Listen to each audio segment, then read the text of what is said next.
ఆడపిల్లంటే కన్న వాళ్ళని తోబుట్టువులని అందరినీ వదిలేసి ముక్కు మొహం కూడా తెలియని ఒక అతని కోసం పెళ్ళి చేసుకొని వచ్చేసి తనే ప్రపంచం అనుకొని బతికేస్తూ ఉంటే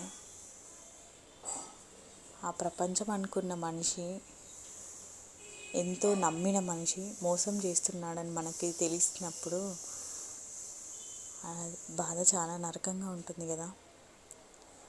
కానీ పిల్లల కోసం చాలామంది ఆడవాళ్ళు అడ్జస్ట్ అయ్యి బతుకుతున్నారు.